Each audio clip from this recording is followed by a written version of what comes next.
Gaza में युद्ध विराम के बीच हमास को बड़ा झटका लगा है। हमास के कमांडर मारवान इस्सा की इजराइल के हमले में मौत की पुष्टि हो गई है। हमास कमांडर मारवान की मौत गाजा में युद्ध विराम लागू होने से कुछ समय पहले इजरायली सेना के हवाई हमले में हुई है। हमास के वरिष्ठ अधिकारी ओसामा हमदान ने रविवार रात अल मनार टीवी को दिए एक इंटरव्यू में पुष्टि करते हुए कहा कि हमास के पूर्व सैन्य प्रमुख मोहम्मद दीफ का डिप्टी रहा मारवान इस्सा मारा जा चुका है। यरूशलम पोस्ट की रिपोर्ट के मुताबिक हमदान ने हालिया समय में इजरायली हमले में मारे गए हमास और हिजबुल्लाह नेताओं का जिक्र किया। इस दौरान उन्होंने कहा, फिलिस्तीन की आज़ादी की लड़ाई में हमारे इन नेताओं ने अपना खून दिया है। फिलिस्तीन में अबू अल अब्द, भाई याया सिनवार, शेख सलह अल अरौरी और मारवान इस्सा जैसे हमारे भाइयों की जान गई है। हमदान के इस बयान से मारवान की मौत की पुष्टि हो गई है।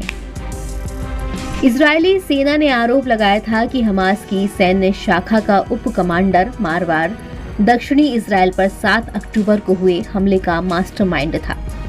अमेरिकी राष्ट्रीय सुरक्षा सलाहकार जेक सुल्लिवान ने बताया कि हमास कमांडर इस्सा 1 सप्ताह से भी पहले हुए इजरायली हवाई हमले में मारा गया है।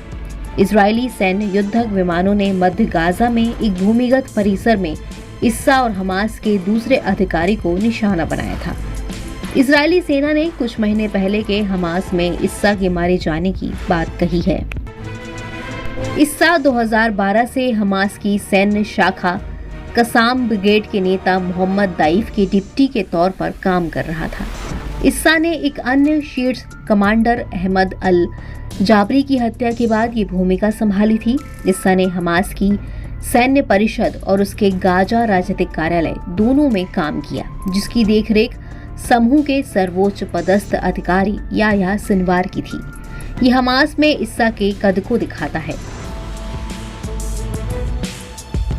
तो वहीं फिलिस्तीनी एक्सपर्ट्स और पूर्व इजरायली सुरक्षा अधिकारियों का कहना है कि इस्सा ने हमास के सैन्य और राजनीतिक नेताओं के बीच संपर्क सूत्र के तौर पर महत्वपूर्ण भूमिका निभाई थी।